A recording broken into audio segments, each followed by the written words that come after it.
For the questions. I now give the floor to MP Lacruz. You have the floor. Thank you, Madam Chair Lady, and a good afternoon once again to all. Madam Chair Lady, I'd like to make 2 or 3 comments. And on page 6 of the report from the General Audit Chamber, we see that it says, when setting a reference amount, a surcharge is added.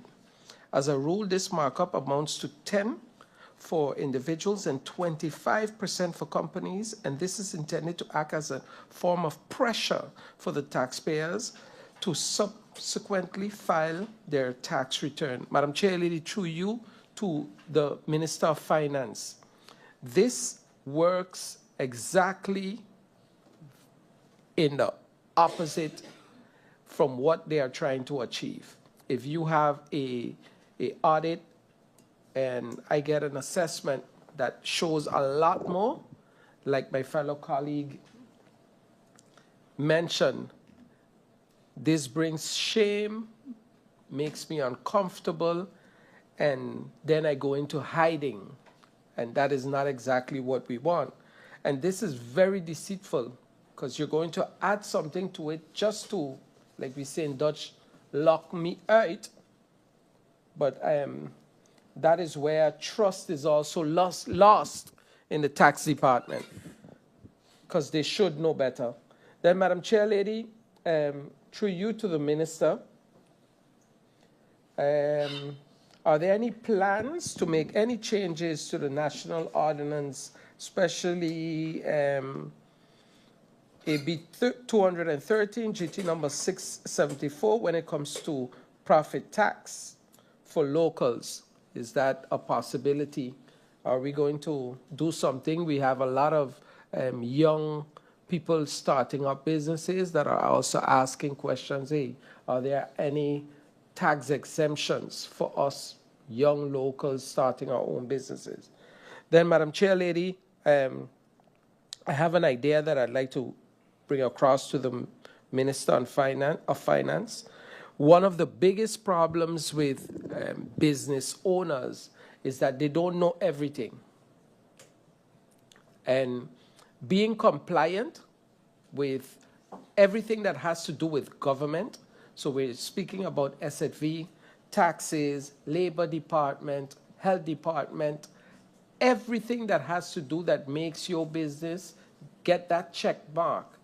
Is it a possibility, an idea, that, for example, when a business license is requested, that the owners have to do a 1 week, 3 days, couple hours training, explaining, hey, this is how you file your taxes. A fee could be charged for that. And even if the business owner would have a company doing it for him, at the end, he is still the one responsible.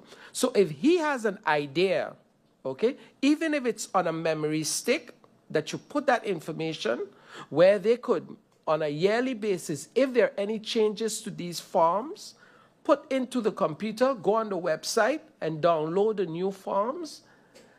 This is how government would help business owners being compliant with what is exactly expected of them.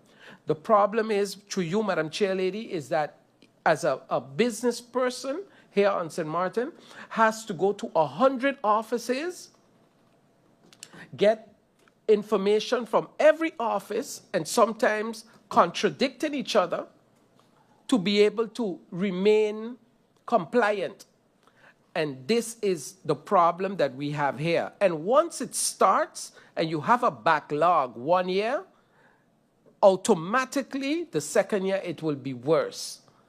And it takes up manpower and time running behind these types of businesses. And I know that that's not the goal.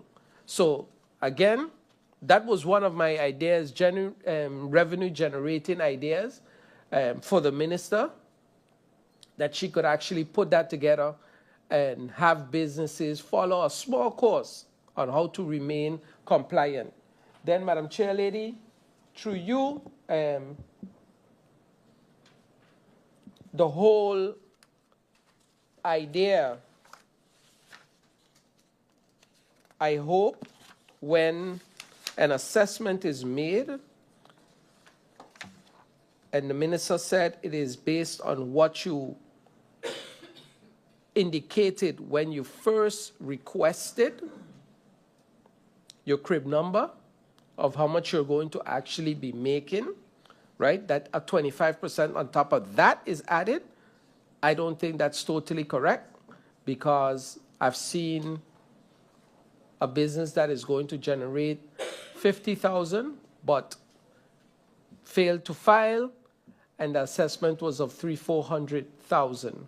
So I think that needs to be revised, and especially when you're looking at a year that there was a calamity, for example, COVID or